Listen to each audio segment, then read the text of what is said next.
E o nosso primeiro contato com Dante Alighieri não foi exatamente em Firenze, a sua amada terra natal, mas foi em Ravenna, aqui na Emília-Romanha. Quando nós conhecemos a cidade, quando nós estivemos na cidade, nós conhecemos também a tumba de Dante Alighieri. Porque o Dante ele se abrigou nos últimos anos de vida lá em Ravenna. E Ravenna tem uma grande devoção pelo sumo poeta. E muita gente liga a imagem de Dante Alighieri somente a Firenze. Em Ravenna, ele viveu alguns anos lá, ele foi muito feliz ali em Ravenna. A cidade é muito orgulhosa disso, de ter abrigado o poeta, já que ele não pôde voltar para a cidade dele.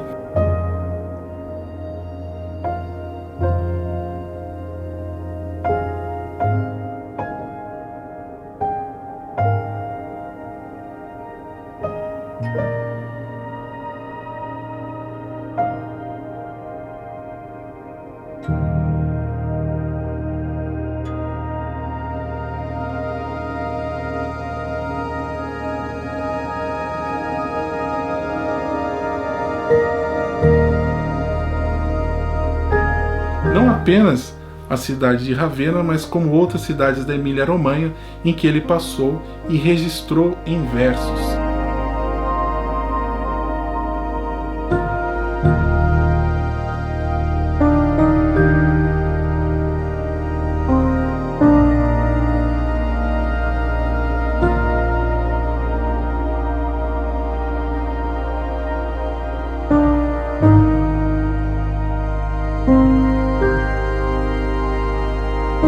Aqui em Bolonha, ele também passou e colocou e inseriu em sua obra. Estamos falando de uma obra dos 1300 que é alicerce para a literatura mundial, não apenas a literatura italiana.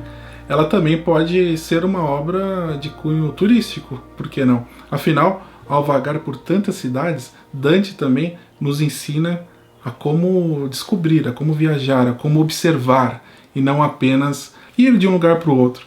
Nós até estávamos brincando na hora do almoço, eu falei assim para Elisa, pois é, Elisa, se fosse hoje, o Dante teria um carro, né?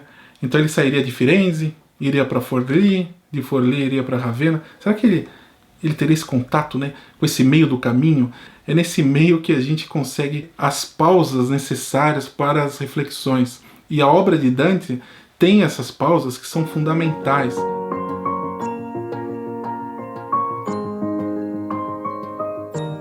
É realmente muito emocionante nós estarmos aqui na Itália, estarmos praticando a língua italiana, de visitar alguns lugares que Dante visitou e que compartilhou conosco. Então, a ideia do compartilhamento é muito importante, né? É o que nós gostamos de fazer aqui com vocês também, humildemente, e que vocês também compartilham conosco quando vocês nos dão aquele retorno ou aquela conversa. Olha, eu já estive nesse local que vocês mostraram, eu achei legal, eu não gostei, enfim, tudo isso é o compartilhamento, tudo isso é a discussão.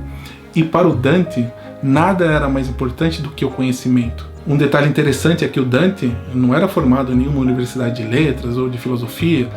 Ele estudou muito, ele se interessou muito pelas coisas.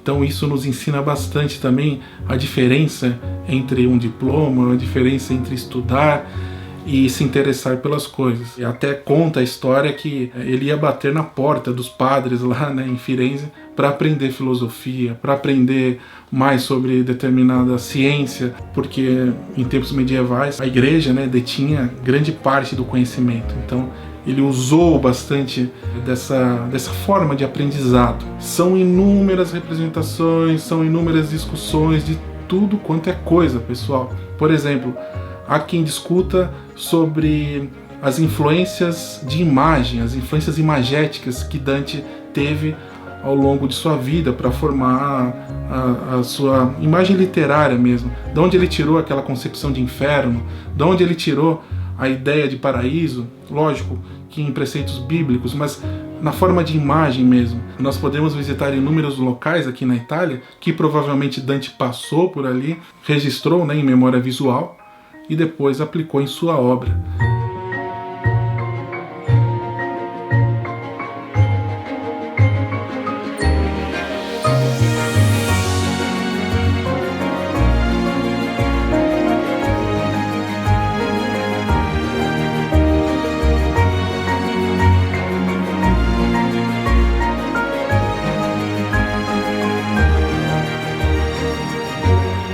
São inúmeras as edições aqui na Itália, ao redor do mundo também, logicamente, que explicam, né, os cantos, colocam alguma luz diferente. Inclusive, livros infantis. Os italianos têm contato com Dante Alighieri da escola, então eles já começam com uma relação entre amor e ódio, né? O fato é que Dante está presente na vida de todos, né? Isso que eu quero dizer. Então são inúmeras edições, né, da Divina Comédia, e eu quero mostrar uma para vocês que é uma edição bem moderninha. O primeiro detalhe é que a capa parece uma edição infanto-juvenil, um quadrinho de super-herói, não sei.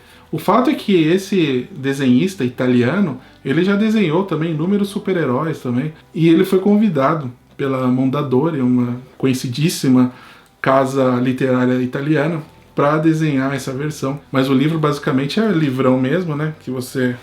o textão aí do Dante. Então você tem o texto em italiano arcaico, né? E ao lado você tem a paráfrase, que explica um pouquinho do que está acontecendo. Então essa ilustração que a gente remete ao começo, né, do inferno, quando ele está na selva, cercado de 3 animais, né, que estão ali para devorá-lo, ele pede ajuda e surge Virgílio. Então essa ilustração ela já nos dá assim a intenção do que viria pela frente. Então essa edição é comentada por Franco Nembrini, ilustrato da Gabriele Delotto. É muito bonita essa edição. Tem também toda uma explicação sobre a vida de Dante, algumas coisas sobre o período medieval. Mais uma das tantas edições que a gente encontra de Dante. Aqui é o inferno de Dante mesmo, né? Toda a concepção entre o inferno, o paraíso, essa coisa toda. Esse aqui é só o volume do inferno. Tem um volume do purgatório e o paradiso, né? O paraíso. Estamos aqui na leitura do inferno, ainda na leitura em italiano. E confesso que tem sido uma emoção muito grande ter contato com a obra de Dante em italiano, arcaico, mas o livro nos ajuda também no entendimento, né, no decorrer da obra. Com grande satisfação que nós participamos também do Dante Di, essa giornata, esse dia dedicado à memória de Dante Alighieri. Espero que vocês tenham gostado desse vídeo e boa leitura de Dante e muitas aventuras para todos. Muito obrigado, grazie mille. Nel mezzo del cammin di nostra vita, mi ritrovai per una selva oscura, che la diritta via era smarrita. Ah, quanto a dir qual era, é coisa dura, esta selva selvaggio e aspra e forte, que nel pensier rinova la paura.